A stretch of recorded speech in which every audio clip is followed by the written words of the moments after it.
What to do when your nuke gets too big.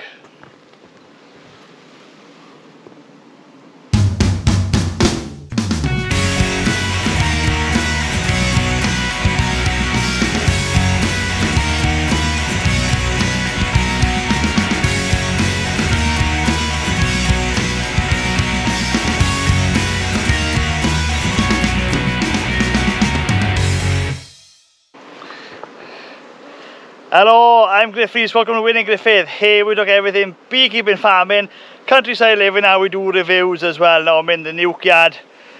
I've got some nukes behind me. More down there, more down there. There's roughly about 30 nukes here.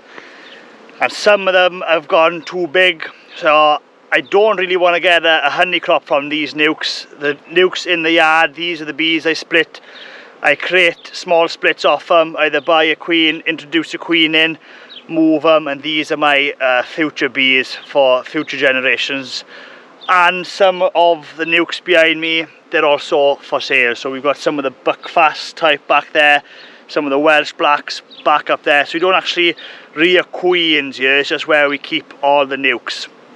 Now, normally I've been able to keep these nukes quite small, taking regular splits or moving them on into full size hives and moving them up to the honey production sites and keep them there for honey production.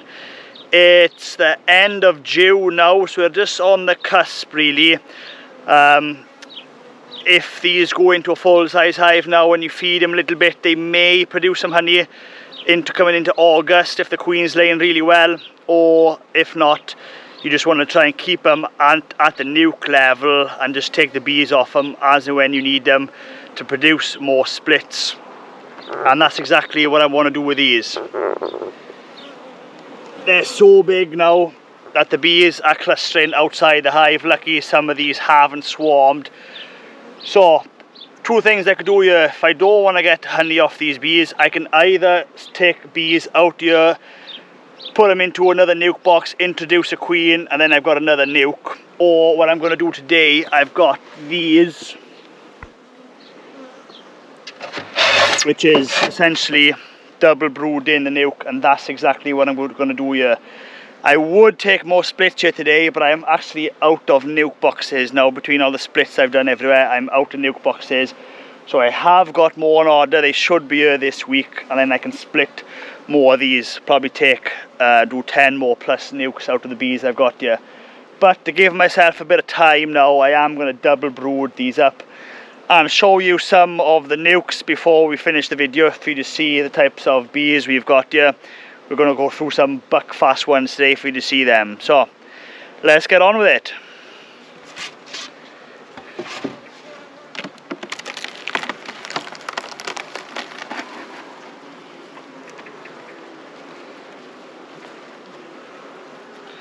Make sure the queen isn't there. She's not. And it goes to show, I don't know why I left this plastic on. I just got in a rush to do these splits up. Works much better without the plastic. So you can see the box is actually full with bees.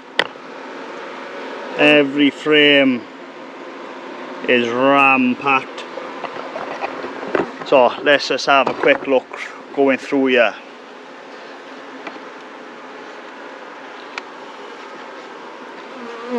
This different type of hive tool.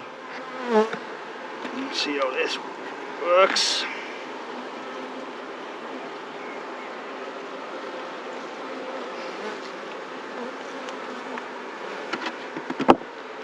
Very nice.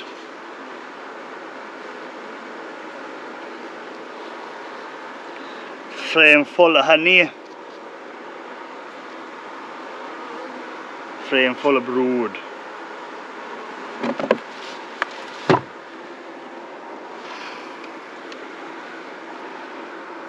Full of brood.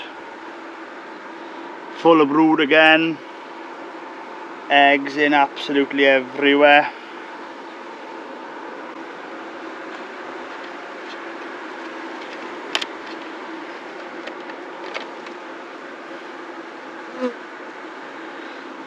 Yeah, how quiet these bees are.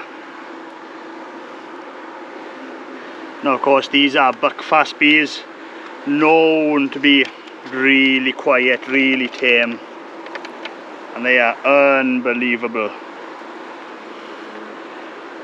For ease of working in bees, not trying to sting you, these Buckfast bees, they are the ones to have. And you don't have to wear gloves, you don't even have to wear a veil really, although I always recommend that because you don't get stung in the face. If all my bees are this quiet. Ah, look at that frame of brood. Look at that, every single cell, apart from where the wire is brood. And when these bees emerge, there's going to be so much bees in here, so these are desperate for some space.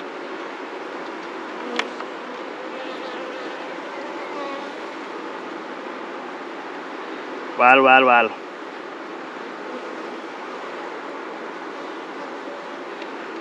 Rammed full, lovely job.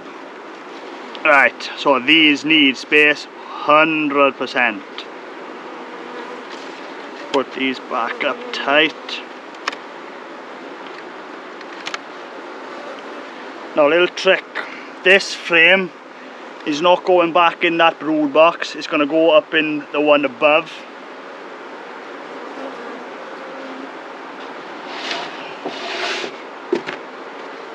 I'm going to put a frame of foundation down here.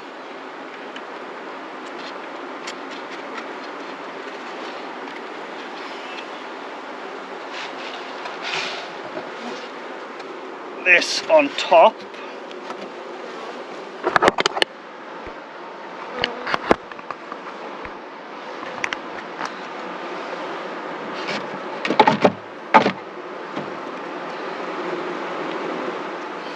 Now this frame is going to go straight in there.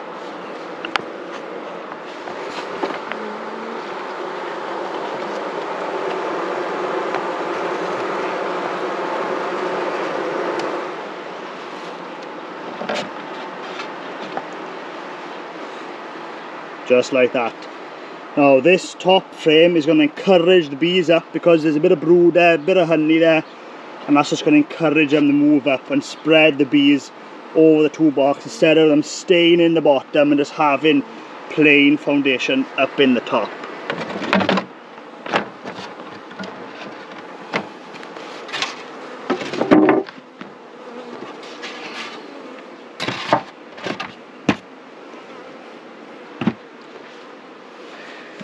Now that's them.